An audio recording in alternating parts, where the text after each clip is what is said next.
بسم اللہ الرحمن الرحیم۔ السلام علیکم ورحمۃ اللہ۔ الحمدللہ والصلاۃ والسلام علی رسول اللہ، اما بعد۔ محترم ناظرین، ہمارے معاشرے میں یہ بڑی ایک کامن سی بات ہے کہ ہم اکثر اداروں میں جاتے ہیں اپنے کسی کام کی غرض سے، تو وہاں پہ کوئی نہ کوئی سفارشی تلاش کرتے ہیں، کیونکہ چھوٹی سی سفارش کے ساتھ آپ کا کئی دنوں کا اور کہیں بڑا آپ کی پہنچ سے باہر کام چھوٹی سی سفارش کے ساتھ سیکنڈز کے اندر ہو جاتا ہے، جو کئی سالوں تک آپ کا کام نہیں ہوتا۔ سفارش یہ جائز ہے، مگر کون سی؟ جس میں آپ اپنا حق لینا چاہتے ہوں۔ کسی کا حق مار کر کسی کی سفارش کروانا، کسی کے حق کو غصب کرنے کے لیے یا ناجائز کسی کے حق کے اوپر قبضہ کرنے کے لیے کسی کی سفارش کروانا، یہ حرام ہے۔ اور صرف یہی نہیں، بلکہ وہ سفارش کرنے والا بھی اتنا ہی مجرم ہوگا جتنا سفارش کروانے والا مجرم ہے۔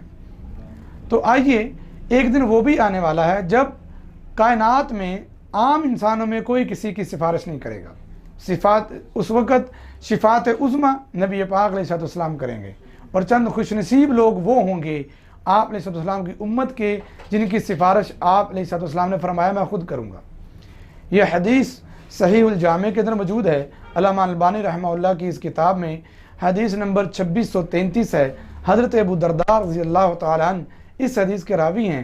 ارشاد فرماتے ہیں، چھوٹا سا عمل نبی پاک علیہ السلام نے ارشاد فرمایا، من صلی علی حین یصبح عشرا وحین یمسی عشرا ادرکتہ شفاعتی یوم القیامہ، کہ جو بندہ صبح کے وقت اور جو شخص شام کے وقت صرف 10 مرتبہ 10 مرتبہ صبح 10 مرتبہ شام مجھ پہ درود پڑھتا ہے، اللہم صلی علی محمد وعلی آل محمد، یہ جو درود ابراہیمی ہے، نماز والا درود ہے، جو بندہ یہ درود 10 مرتبہ صبح کو اور 10 مرتبہ شام کو پڑھتا ہے، فرمایا ادرکتہ شفاعتی یوم القیامہ، قیامت کے دن امام الانبیاء فرماتے ہیں میں اس کی خود سفارش کروں گا۔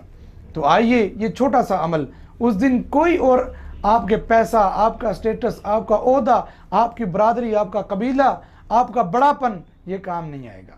اگر آئے گا تو یہ درود کام آئے گا، اور ضرور کام آئے گا۔ آئیے، یہ درود صبح کو 10 مرتبہ اور شام کو 10 مرتبہ پڑھیے، اور آپ علیہ السلام کو اپنے سفارشی بنائیے اس دن جس دن کوئی سفارش نہیں کرے گا۔ اللہ مجھے اور آپ کو عمل کی توفیق دے، اور کل قیامت والے دن ہمارے حق میں اپنے پیارے پیغمبر کی اس سفارش کو قبول فرمائے۔ ھذا ما کان عندی واللہ اعلم بالصواب۔